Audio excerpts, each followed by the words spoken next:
Et plein de petits garçons et de petites filles ont disparu. Et il faut qu'on les retrouve. C'est comme ça que tout a commencé.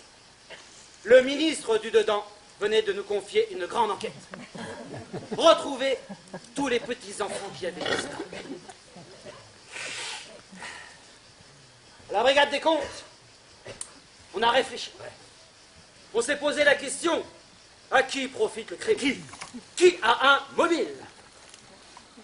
Moi. Moi j'ai un mobile. Ils savent pas. Alors là c'est un truc, c'est très important. C'est que, en fait quand on fait ça, ça veut dire, mais qu'est-ce qu'il y a dans la valise? Vous le savez? On refait. Mais qu'est-ce qu'il y a dans la valise? Bonne question spontanée. Les suspects. Suspect numéro 1. One. Wahan. Il est tout noir, tout poilu, tout velu. Ouais. L'âne. Comme il a de grandes oreilles. L'âne. Comme il a de grandes dents. Lapin. Loup. Suspect numéro 2. Fou. Fouche. Très très fort en mime, le chef. J'ai fait l'école des mimes.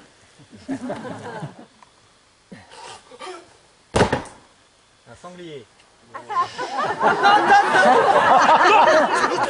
C'est la mime parlant cette fois, c'est difficile. C'est hyper.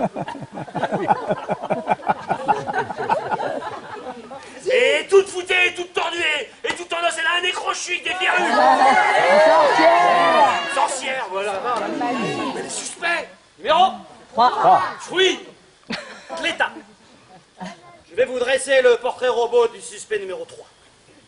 Elle est grande, 3 fois grande, 3 têtes de plus que tout le monde. La girafe. L'ogresse. Ah, ils sont forts. L'ogresse en pleurs. C'est la même qui a dévoré à pleines dents ses propres enfants. Nous avons donc 3 suspects. Le loup, la sorcière, l'escrolle. L'ogresse.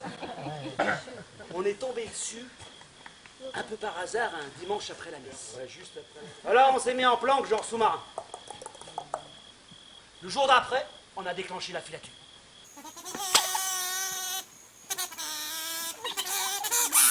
Horreur! Elle pleure! Malheur! Elle a déjà mangé un marmot. Qu'est-ce qui se passe? Qu'est-ce qui fait là? Je parle d'une chasse à l'ogresse. La brigade des comptes. On a repris l'enquête à zéro. Zéro. Avec méthode. Zéro méthode. Victime. Plein de petites filles, plein de petits garçons qui n'ont ni papa, ni maman, ni maman, ni papa.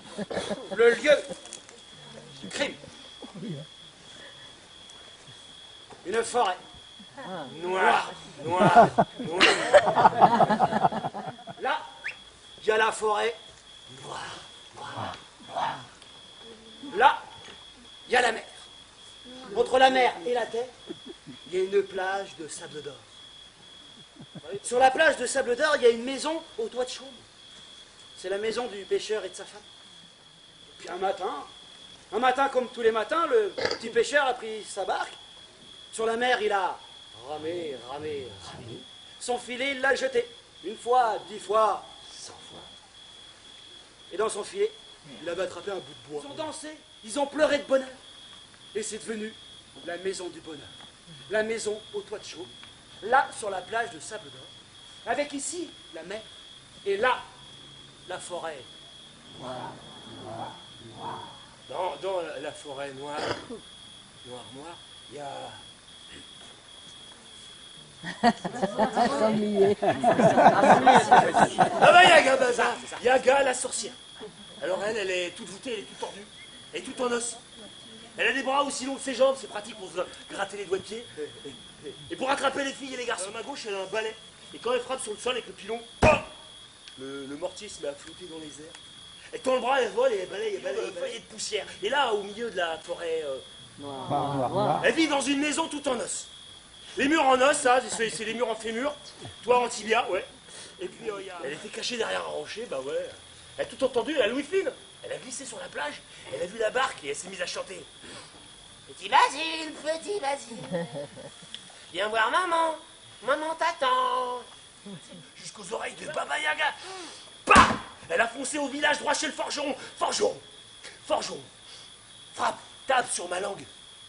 Fais-la aussi fine qu'une feuille de saule, sinon je te bouffe. Elle était troll, j'ai dit. Troll. Un peu trop. Ouais, parce que, en fait, Baba Yaga, elle a été jeune, et quand elle était jeune, elle était vraiment laide. Mais elle était amoureuse d'un troll des forêts. Mais il est né une petite fille qui a hérité des qualités de son papa, elle est très troll. On bat Baba Yaga, le dernier copeau, cul. Le sapin commence à tomber. Alors, non, il ne fait que tomber. Parce qu'il est gros, il tombe. Et tout en haut, petit Basile, il est plus arrivé. Les oiseaux de la forêt, tous ses copains, tout ça. Ils sont arrivés à tire d'aile. Ils l'ont attrapé avec bec patte. Il s'est mis à flotter comme un ballon dans les airs. Hein, et Baba Yaga, elle a vu ça, elle a dit hey, oh, il est à moi, à moi. Derrière elle, le sapin a continué à tomber.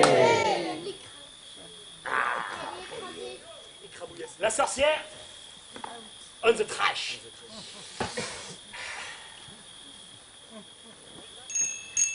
Ouais, le facteur sonne toujours 2 fois.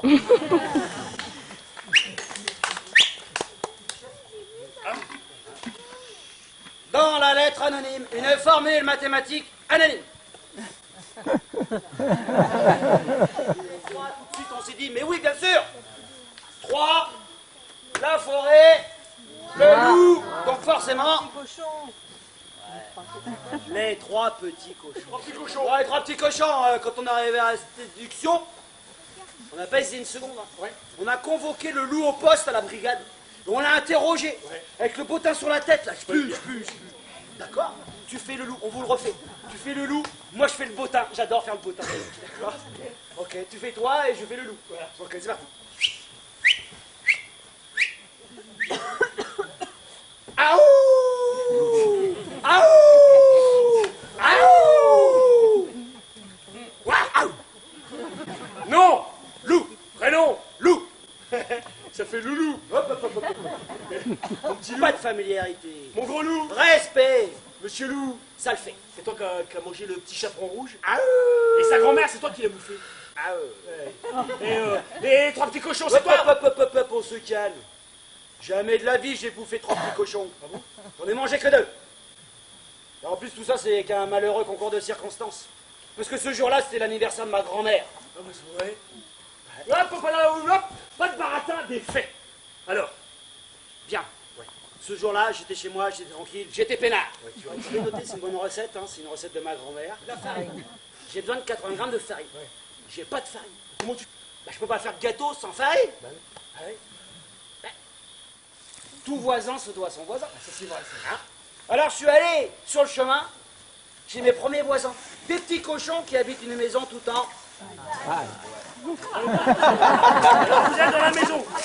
On dirait que vous prenez le petit déjeuner. Allez, c'est les bols, des grands bols de céréales avec le lait. Vas-y, vous mangez. Alors, vous êtes des cochons, vous mangez salement, s'il vous plaît. Toc, toc, toc, toc, toc, toc. Petit cochon, petit cochon. Ouvre-moi la porte de ta maison. Eh non. Non, laisse-moi, c'est pas ça. Alors, ça m'a attrapé les naseaux, là. J'ai pas pu me retenir. Hein. J'ai éternué un grand trou, là, comme ça, là. Tcha! Une tas de paille, des petits cochons raides morts. Rêve mort. Rêve mort. Ça légiste. Il y avait la langue qui pendait, là. La langue qui... Mais ça légiste, mais qu'est-ce que tu fais, quoi? Le pouce est dans les cheveux. Mais non, t'es mort. T'es mort. Non, ne bougez pas. Ma grand-mère, Ouais. elle m'a toujours dit, Loulou, la nourriture, faut pas jeter, faut pas gâcher. C'est vrai, ça. Alors j'ai pas gâché, je les ai bouffés comme ça.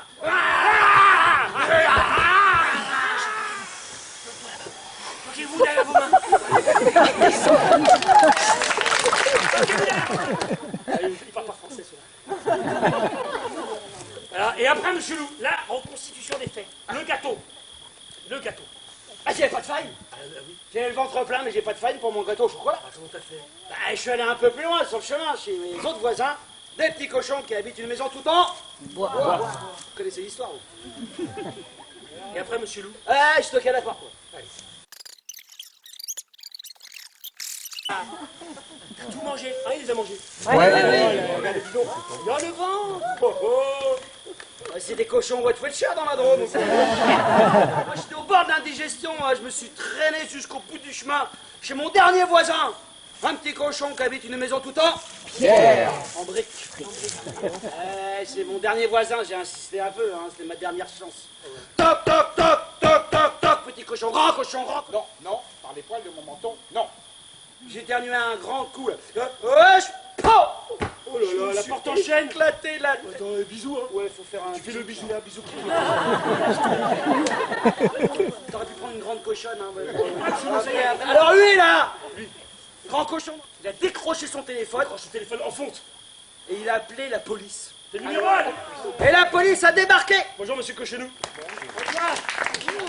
T'as tes papiers? Mais non, mais j'habite le T'as quartier. pas de papiers? moi. T'as pas... J'habite le Hein? quartier, sinon. Et la police m'a menotté, embarqué, séquestré. En 2 temps 3 mouvements, j'étais à l'ombre derrière les barreaux. 1 heure plus tard, ils étaient déjà là. Les vautours, les rapaces, les journalistes. Monsieur Loup, s'il vous plaît. Une petite photo là, ouais. C'est pour François, allez-y.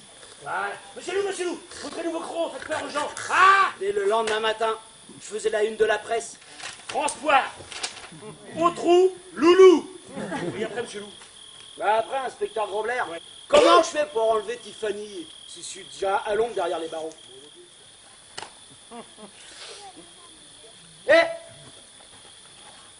Les suspects. On n'a plus de suspects. Les suspects ont disparu? Non, comme les assassins. On est retourné sur le lieu du crime, dans la forêt.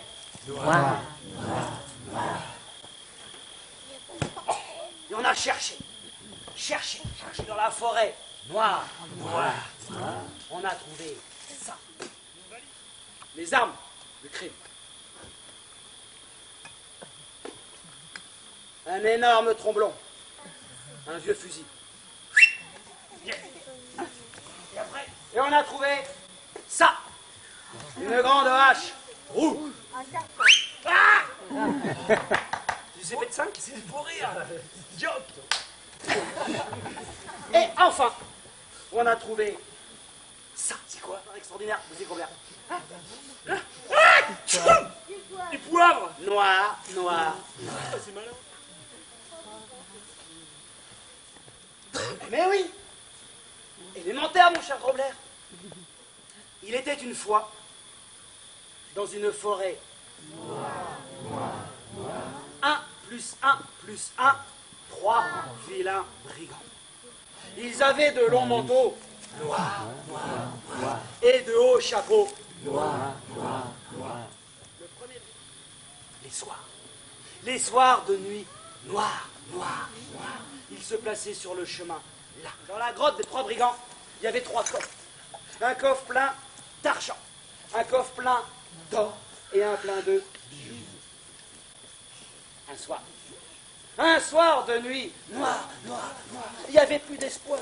Et là, sur le chemin, il est passé une voiture à cheval. À l'intérieur de la voiture, il y avait juste une petite fille. C'était Tiffany. Tiffany qui n'avait ni papa ni maman. Ni maman ni papa. Mais comme il n'y avait rien d'autre à prendre à l'intérieur, les 3 brigands ont emmené Tiffany au cœur de la forêt. Dans leur grotte.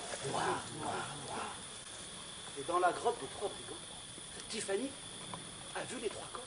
Et Tiffany, elle leur a demandé aux brigands, mais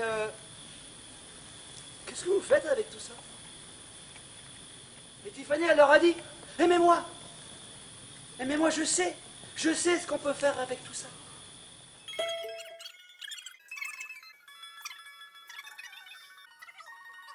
Et enfin, chaque enfant a eu un beau chapeau rouge,